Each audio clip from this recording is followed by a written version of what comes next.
Hello guys, welcome to new blog. আজ আমি চলেছি আলিপুরদুয়ারের জয়ন্তী পাহাড়ে, যার দূরত্ব আমাদের বাড়ি থেকে প্রায় 90 কিলোমিটার। যাওয়ার পথে আমার এক নতুন অভিজ্ঞতা হলো, যেটা আমি ভিডিওর একদম শেষে আপনাদের সঙ্গে শেয়ার করব। তো চলো এখন মূল ভিডিওটা শুরু করা যাক। রাতে আমার ঘুম আসছিল না, এটাই ভেবে যে কখন সকাল হবে আর কখন বেরোবো। এর প্রধান কারণ হলো আগাগোড়াই আমার ঘোরাঘুরিটা বেশ পছন্দের। ঘুরতে যাওয়া নিয়ে আমার মনে আলাদাই এক উত্তেজনা কাজ করে। আমার এই জয়ন্তী পাহাড়ে ঘুরতে যাওয়ার সঙ্গী হলো আমার বন্ধু প্রসেন। সে আবার ব্লগের মধ্যে আসতে চাইলো না, তাই আপনাদের তাকে দেখাতে পারলাম না। আলিপুরদুয়ার পার হলাম। জয়ন্তী পাহাড় যেখান থেকে আর মাত্র 25-30 কিলোমিটার দূরে অবস্থিত, সেখান থেকেই শুরু হয় এরকম রাস্তা, যার দুধারে অবস্থিত সুন্দর সবুজে ঘেরা চা বাগান।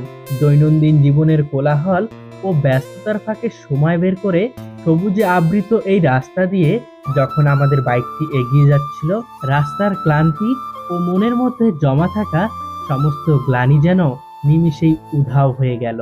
আমরা যে পথটি বেছে নিয়েছিলাম যাওয়ার জন্য, সেই পথটি খুবই মন করা ছিল। এই পথটিকে আরো মনোরম করেছে এখানকার প্রাকৃতিক বৈচিত্র্য। রাস্তাটির কোথাও পাহাড়, কোথাও চা বাগান, কোথাও নদী। সত্যি জয়ন্তী পাহাড়ের অর্ধেক সৌন্দর্য যেন আমরা রাস্তাতেই দেখে নিয়েছি। এখন আমরা পৌঁছে গিয়েছি আমাদের কাঙ্ক্ষিত গন্তব্যস্থল জয়ন্তী পিকনিক স্পটে। এখন যে জায়গাটা আপনারা দেখছেন, এটাই হলো জয়ন্তী পিকনিক স্পট। ইন্টারনেটে আপনারা জয়ন্তী পাহাড়ের যে ছবি বা ভিডিওগুলো দেখতে পান, তা মূলত এই জায়গারই হয়ে থাকে। আমি বহু জায়গাতেই পিকনিকে গিয়েছি, কোথাও কোথাও গিয়ে এমনও অবস্থায় পড়েছি যে আমরা যে রেঁধে বেড়ে একটু খাবো তার জায়গা পাওয়া যায় না। আমাদের বাসটা ঠিকমতো পার্কিং এর জায়গা পায় না, কিন্তু এই জায়গাতে এই সমস্যা হবে না। পিকনিক স্পটটি যথেষ্টই বড়। সম্পূর্ণ পিকনিক স্পটটা আমরা দুজনে বাইকে করে ঘুরে দেখে নিলাম। এর মধ্যে আমি এখানকার লোকাল কিছু লোকজনের সঙ্গে কথা বলে নিলাম, যারা এখানে কাজ করতেছিল।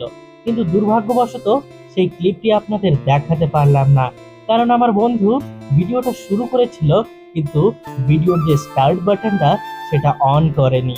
এখন আপনারা দেখছেন আমি হাত মুখ ধুয়ে জল খাচ্ছি, পান করছি। এখানে আসল ব্যাপারটা হলো, আপনারা যে নলটি দেখছেন সেটা কিন্তু কোনো লোহার পাইপ বা প্লাস্টিকের পাইপ নয়, এটা বাঁশের কোনো একটা চোঙ। আর এই জলটা কিন্তু ঝর্ণার জল। শীতল এই জলটি দিয়ে হাত মুখ ধোয়ার পর নিজেকে আরো বেশি তরতাজা মনে হচ্ছিল। একটু বসে রেস্ট নিলাম।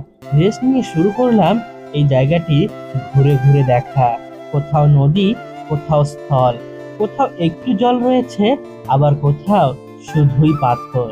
যারা প্রকৃতি প্রেমী, যারা নিজেকে একটি শান্ত মনোরম পরিবেশে নিজেকে একাকিত্বে একটু সময় দিতে চায়, তাদের জন্য আদর্শ স্থান এই জায়গাটি। তবে জানুয়ারি মাসে আসলে তা হবে না, কারণ জানুয়ারি মাসে এই জায়গাতে মানুষজনের আনাগোনা লেগেই থাকে। এই জয়ন্তী পাহাড়ের কিছুটা উপরে রয়েছে একটা মন্দির। আমরা যাচ্ছি এখন সেই মন্দির দর্শনের উদ্দেশ্যে। খাড়া উঁচু পাথরের আঁকাবাঁকা পথ বেয়ে উপরে উঠতে আমার রীতিমতো ঘাম ছুটে গেছে। এই সেই মন্দির যার কথা আমি আপনাদের এতক্ষণ থেকে বলছিলাম। এর চেয়ে আরো উপরে নাকি আরো একটা মন্দির রয়েছে, কিন্তু এইখানকার গার্ড কোনো একটা কারণে আমাদের সেখানে যেতে দেয়নি। আর জানি না কেন উনি আমাদের সেখানেও বেশি দেরি করতে দেয়নি, খুব তাড়াতাড়ি নেমে যেতে বলেছিল। তাই আমরা ওখানে বেশিক্ষণ দেরি না করে নিচে নেমে পড়ি। এইরকম রাস্তা দিয়ে যদি কিছুদিন যাতায়াত করতে হয়, তাহলে অল্প দিনের মধ্যেই আমি স্লিম হয়ে যাব। এই পাহাড়ে ওঠানামা করতে আমি একাই আবার নদী পথে আসলাম। আসতে গিয়ে মানে কি বলবো, অবস্থা খুবই খারাপ। পিকনিকের দিন জানুয়ারি মাসে কেন করা হয়েছে? কারণ জানুয়ারি মাসে ঠান্ডা থাকে আমার মনে হয় আর কি, কিন্তু অন্য সময় যে গরম, মানে আজকে আমরা এসেছি, আজকে যা গরম। এই গরমের মধ্যে পাহাড়ে এসে ঘোরাঘুরি করতে আমার মনে হচ্ছে পাহাড়ে আসার জন্য জানুয়ারি মাসটাই বেস্ট টাইম। নিচে নেমে আমরা সেখানে আর বেশিক্ষণ দেরি করি না, রওনা দেই বাড়ি ফেরার উদ্দেশ্যে। এখন আমরা বাড়ি ফেরার পথে। আবারও সেই অপরূপ সৌন্দর্য মনে হচ্ছে আমাদের পিছনে টানছে। ভিডিওর শুরুতে বলেছিলাম আমার একটা নতুন অভিজ্ঞতা হয়েছে, যা আমি ভিডিওর শেষে বলবো। আর সেই অভিজ্ঞতা হলো, শুধুমাত্র গুগল ম্যাপের ভরসায় কোথাও যাবেন না। যতটুকু সম্ভব মানুষের কাছ থেকে সেখানকার পথ, সেখানকার তথ্য সম্পর্কে একটু জেনে নেওয়ার চেষ্টা করবেন। আসার সময় আমরা অন্য পথ ধরেছি আর চেষ্টা করেছি রাস্তার মানুষজনের কাছ থেকে ঠিকানা নেওয়ার, আর তাতে আমরা যথেষ্ট উপকৃত হয়েছি।